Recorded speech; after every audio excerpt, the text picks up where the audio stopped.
Hi there, my name is Richard Petrie. I work with a lot of top professional sports people, a lot of top business people, and I want to cover something today which is it's an amazing little concept, little understanding that's going to help anyone achieve their goals a hell of a lot faster. So I just want you to think, has there ever been a time maybe you've set New Year's Eve goals, resolutions, and you decide you were going to achieve this goal and you found a month later you hadn't done anything for it? Or maybe you tried to lose some weight. A lot of people tried to do that, and you started on a course trying to do it, and you found you couldn't do it. Maybe you're going to try and get fit.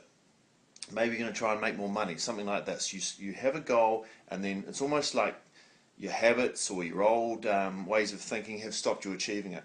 So what I'm going to show you very quickly is why that happens and what you can do about it, and this will make a massive difference in helping you achieve and get what you want to do.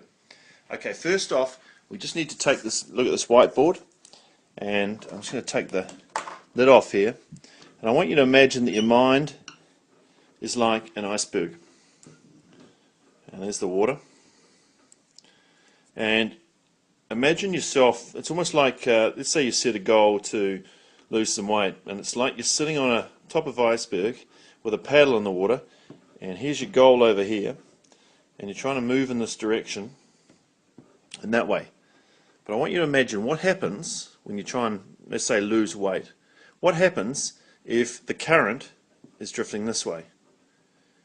Okay. Now, chances are ultimately you're going to move away from your target, right? So what's going on? I mean, what's this analogy, and how does it help us understand trying to achieve goals? Well, I just want you to look at. There's two parts to this iceberg here.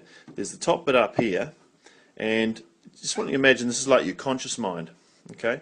And then down below is like your subconscious. And we all know we've got a conscious mind and a subconscious mind, but most people aren't particularly familiar with this part down below the waterline.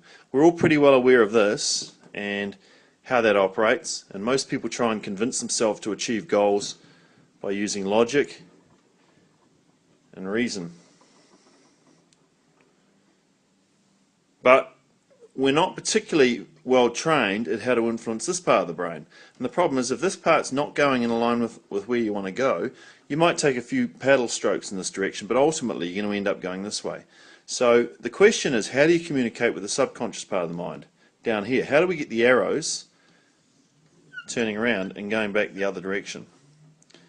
Well, the secret is these two parts of the brain speak a different language. And as I said up here, this part understands logic and reason, but unfortunately if you try and speak logic and reason to this part of the brain, it won't understand. It's like speaking to a Frenchman in English. He won't understand, and he'll carry on going in the same direction he's always doing. The secret to communicating with this part of the brain is to speak the language it understands, and then it works on images and emotions. So there's an impact. These images have an effect on emotions, and emotions have an effect on the images.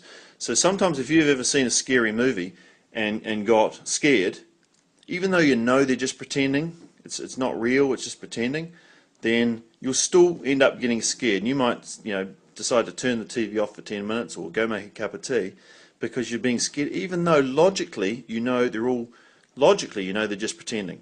Because this part of the brain does not understand the difference between what's real and what's imagined.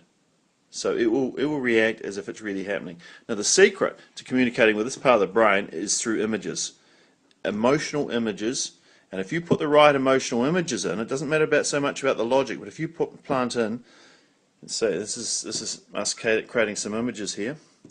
If you slot in the right emotional images, then you can start to redirect this part of the brain in any direction you want to.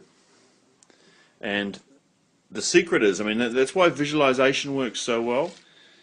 It's why meditation can work well. But if you're slotting in pictures here into this part of the brain, it'll start to reshape this and move it in any direction you want to go. Now, the problem is, most people aren't particularly good at visualization. And that's why it's really handy if you can have a tool that'll help you make it easy for you.